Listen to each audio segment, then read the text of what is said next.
I'm Luis Paz-Ares. I'm a medical oncologist working at the 12th of October University Hospital in Madrid.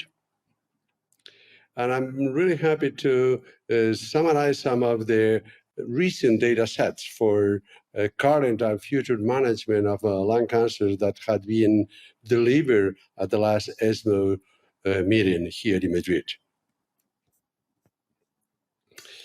Starting from the very initial trials with targeted therapy, Dr. Herbst presented the outdated data on overall survival for the DORA trial. In that case, with some 5-year follow-up, you see here on the left, the drug osimertinib in patients with resected disease, stage 1 to 3 non-small cell lung cancer with EGFR mutations, shown to the treatment for 3 years with osimertinib had shown to improve EFS very clearly with a hazard ratio pretty astonishing, decreasing 3 out of 4 relapses happening in the control arm.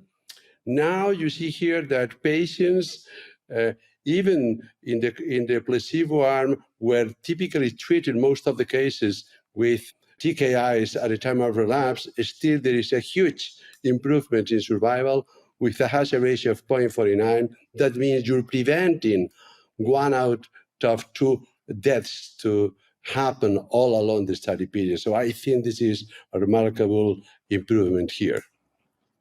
You see the results are very consistent across all the different subsets. The magnitude of the benefit is pretty similar, maybe somehow a bit better for exon 19 deletion as compared to exon 21 mutations. But regardless of the stage, patients are benefiting. The magnitude is very consistent. For those patients that had received chemotherapy before being randomized, the benefit is there. Same magnitude of benefit for patients that didn't receive chemotherapy. And those are the key messages here.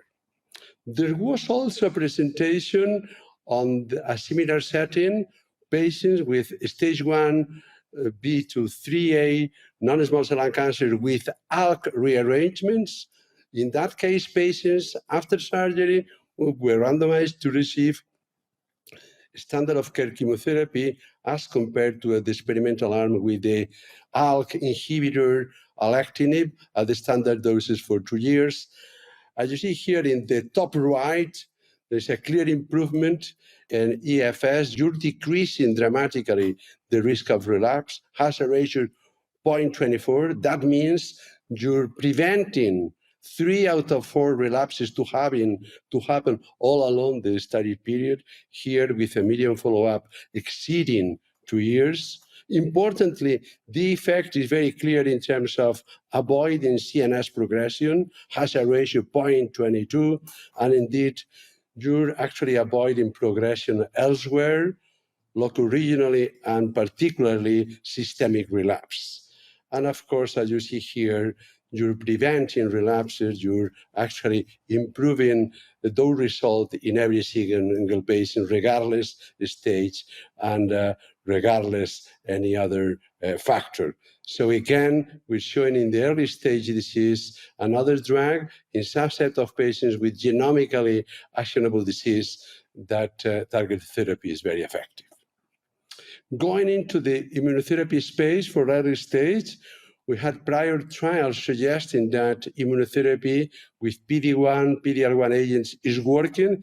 You're preventing 1 out of 4 relapses to happen in this disease. Those are the results very consistent on the IMpactMF trial and on the PEARLS trial.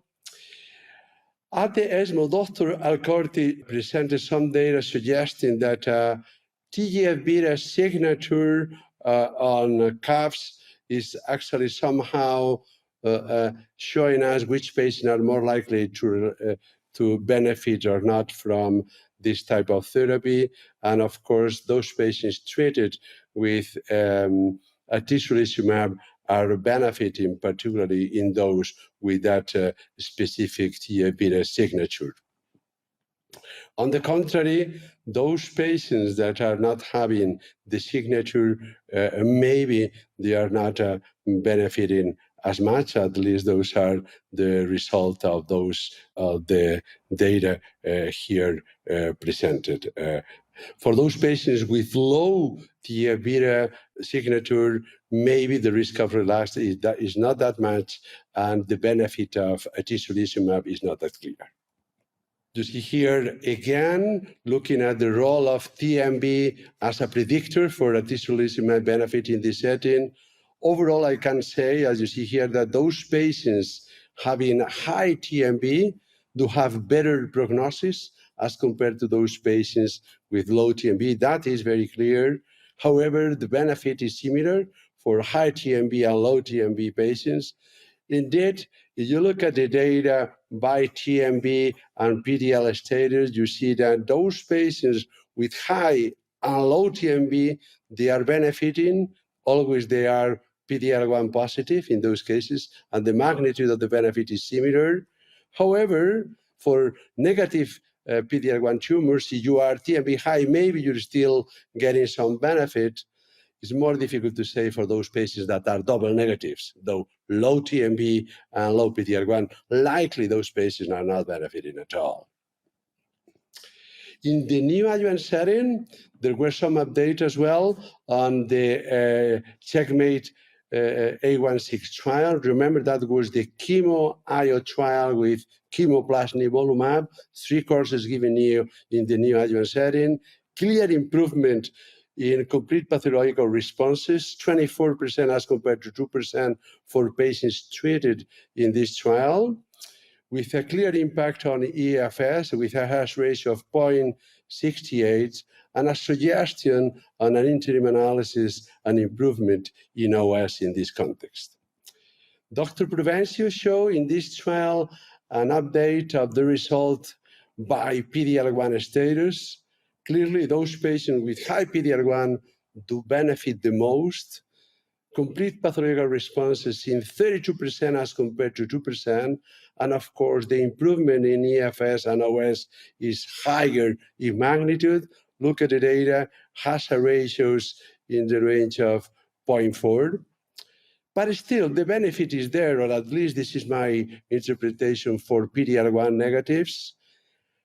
Complete pathological response is happening in 17% of the patients as compared to only 2%. You're treating patients with chemotherapy alone. So it looks like chemo-IO is helping those patients. And remember, you're having a complete pathological response. It's very unlikely you're relapsing over the next few years.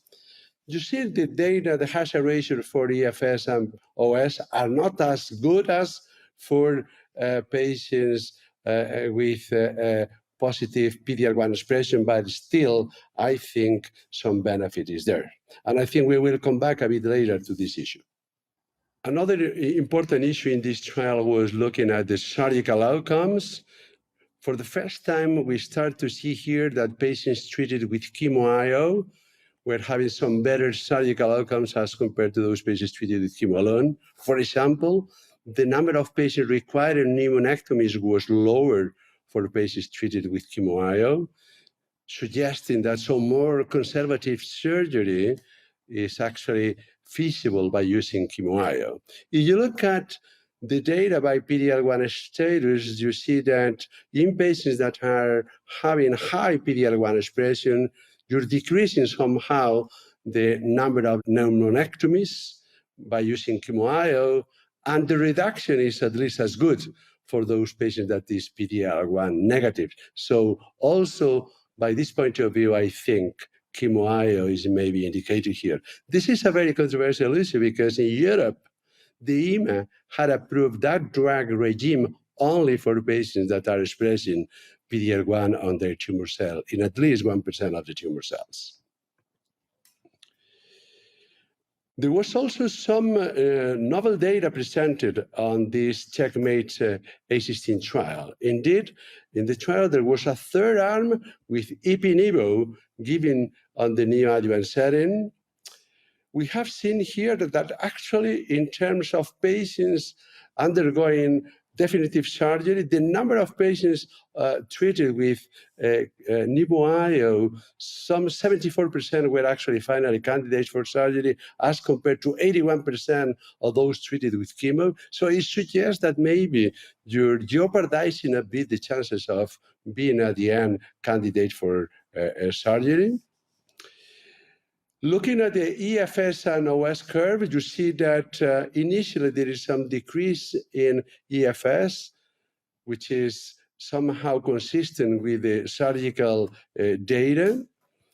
But at the end, you see, as we have seen on the Checkmate 227 trial, patients treated, they do have a clear plateau on the EFS and survival curves. So there was some suggestion that maybe we should include some initial courses of chemotherapy, as we do with the 9L8 regime, to try to prevent those early relapses, to increase the number of patients undergoing definitive surgery, and at the same time to benefit from the long-term EFS and survival plateau. But of course, those data have to be shown in further trials.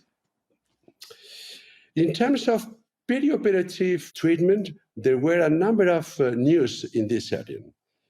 Indeed, the Checkmate 77T trial was presented.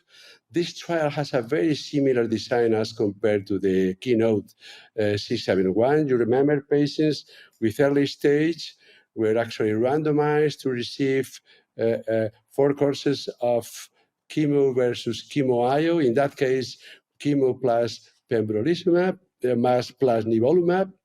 Then patients were sent to surgery, and finally there was an adjuvant treatment phase, nivolumab on the experimental arm as compared to placebo again on the control arm. And as you see here, there was a clear improvement in EFS with a hazard ratio of 0.58. Remember, hazard ratio was 0.68 on the Checkmate A16 trial. And of course, consistent with those data, there was a clear increase on complete pathological responses, 5% as compared to 25%, and also in the major pathological responses, 12% on the control arm as compared to 35% on the experimental arm. Indeed, as we have seen in prior trials, those patients that achieve a complete pathological response, they do pretty well. They look like they relapse very rarely. Those patients on non-complete pathological response do have higher chances of responding. Still, those patients treated with chemo-IO do better as compared to those treated with chemo alone. And importantly, those patients that receive adjuvant treatment did better as compared to those patients that for any reason were not candidates for adjuvant treatment phase, regardless they use chemo-IO or placebo in their randomization.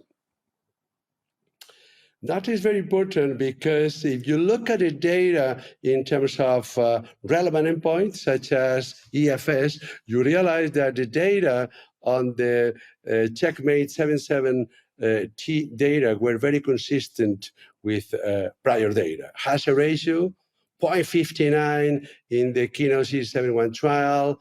In this trial with nivolumab was 0.58. In the Aegean and in the Neotorch was also very similar, with a lot of overlapping 95% confidence interval. Indeed, Dr. Garesina did a meta-analysis not on individual data, but on overall data, and the hazard ratio suggested for those patients was 0.58 as an average. And more importantly, when you look at those patients that were PD-L1 negatives, the hazard ratio was not quite 0.58, but still 0.72, suggesting that those patients is still getting a nearly 30% decrease in the risk of relapse when treated with perioperative chemo-IO as compared to chemotherapy alone. And I think those are very important results because they should inform our clinical practice. Remember, some 40% of the patients are still PD-L1 negatives,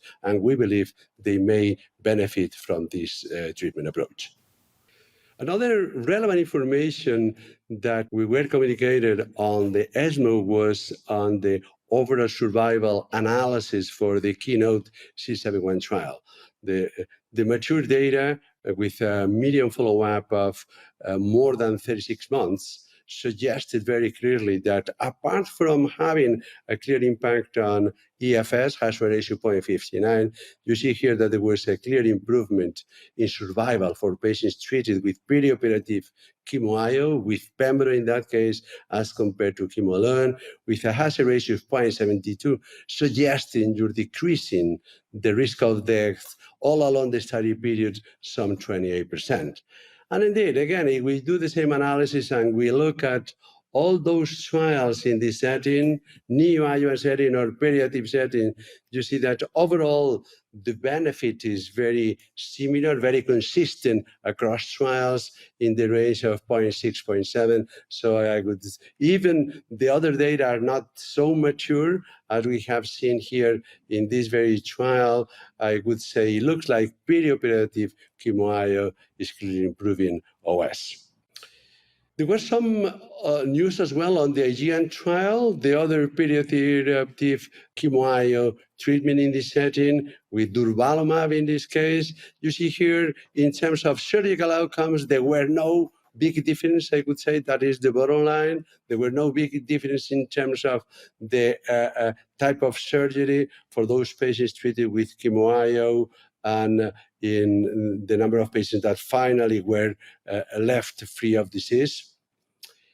More interesting was the ctDNA clearance observation. And as you see here, the number of patients that were rendered ctDNA negatives were actually higher for those treated with chemo-IO as compared to chemotherapy alone. And actually, the clearance of ctDNA was also faster. And that, I think, is pretty relevant data. And you see how was the MDR disease in the different courses being always better for patients treated with chemo-IO, chemo plus durva, as compared to chemotherapy alone. Going into the next stage of the disease, those are patients with a resectable stage 3 disease. Some update on the Pacific 6 trial was presented by Dr. Garasino again. In this trial, patients with stage 3 and resectable disease that were not candidates for chemo radiation concomitantly were given sequential chemoradiation. And as you see here, only 3 patients had PS2. The rest of the patients, 114, had PS1 or 0, and the results were pretty reasonable, I would say. In terms of PFS at 2 years, some 1/3 of the patients are still progression-free. And in terms of survival, that is, the median survival is exceeding 3 years. That means at 3 years, some 56% of the patients are still alive. So I would say the data are pretty reasonable, and I think it's a strategy that we may use in those patients that are not candidates for concurrent chemoradiation. In the Pacific real-life study, there were some patients treated with having EGFR mutations. And here, the analysis showed that for those patients with EGFR mutations, that were a good number, I would say, the PFS tend to be worse. However, survival is as good as for those patients with EGFR wild type. So 1/10 of the patients, 42 patients, had EGFR mutation, worse PFS, but similar OS as compared to patients that were wild types. In a subsequent presentation, the DUAR trial actually study durvalumab for those patients that were ineligible to receive chemotherapy. So those patients were only treated with radiation and then followed by durvalumab treatment for a year. Here, 2 schedules of radiation were used depending on the health status of the patients. Some patients were treated with radical doses, and some others were actually treated with more palliative doses. Realize that those patients are pretty old, pretty fragile. indeed, on the palliative radiation cohort, more than 15% of the patients are actually having PS2 or more. The data are, I would say, reasonable for patients of this condition, elderly patients, poor health status. Median for those patients, you see the median, the PFS at 1 year is about 1/3, and of course, OS is about 62% at 1 year in this patient population. And as you see at the bottom of the slide, you realize that the tolerance, the safety profile is reasonable. So very few patients need to discontinue the drug, about 10%, and toxic deaths were only appreciated in one very patient. So that means it's a reasonable strategy for those patients that are not candidates to chemotherapy, having stage 3 patients. The last data that may be worthy to comment on this stage is for a study of stage 3 patients that having EFR mutation for stage 3 were treated with osimertinib, durvalumab, or observation after chemoradiation. And as you see here, those patients treated with osimertinib did the best in terms of disease-free survival. Of course, this is a retrospective trial. It's not a randomized trial. Survival difference is not that clear. Follow-up is pretty short, and the number of patients are not high.